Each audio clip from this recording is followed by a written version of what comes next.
Breaking news, Arsene Wenger is leaving Arsenal Football Club. It has been confirmed he will leave the club.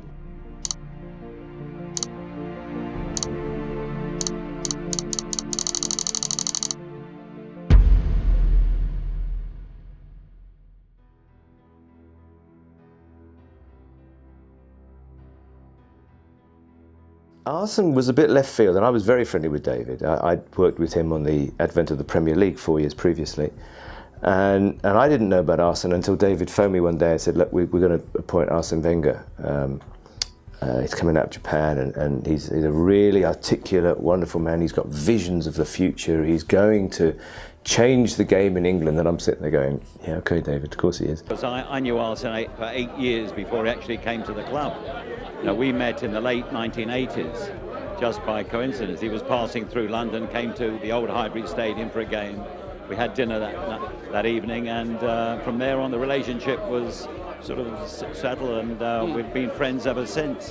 When Arsene arrived from the Goya Grand Prix, I didn't know a thing about him, to be fair, and I can remember the famous, I won't name the paper because it's not really a respected paper in my opinion, but one paper who I don't know if I've still got it in my bedroom, said Arsene who? And look who he turned out to be. I did not know. I don't think many fans knew of him.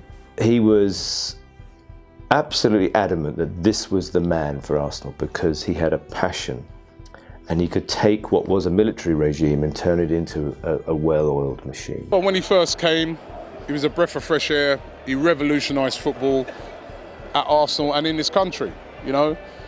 It was Arsenal who they said when he first came, but, you know, he immediately won titles. Every single year he challenged. Every year he got into the Champions League. And he was just wonderful.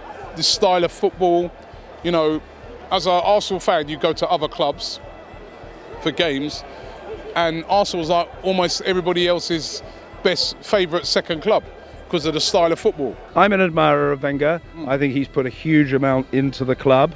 It's been a very big commitment over 2 decades. He's worked his guts out. He's shown imagination and flair and passion and commitment and belief. And I think we've had a great deal of success.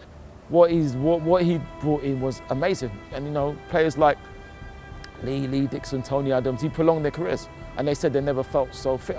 I can remember, I think it was Ray Parler, when he first came and he said, I want you to do this, they was thinking, what's he on about? But they found out in the end that what he had was brilliant. He actually revolutionised the game in England. He was a really decent human being, and was, for me, at the time, somewhat inspirational because he'd sort of crossed that divide where you weren't just a football manager talking football and football deals, and that was it, you know, and nothing else really mattered. He was more than football, but football was his heartbeat. It was in 97, 98, we won our first double. In 2001, 2002, we went the whole season unbeaten. And obviously 2004, the Invincibles. I think it was just about belief. My point of view, 22 years of Arsene Wenger, he did redefine the club, I think. We had great days under George Graham. We had great days in the past, obviously, when I first started supporting. And I think that what's happened now is that we've got a situation where Arsene Wenger has become Arsenal Football Club. He sort of defines it.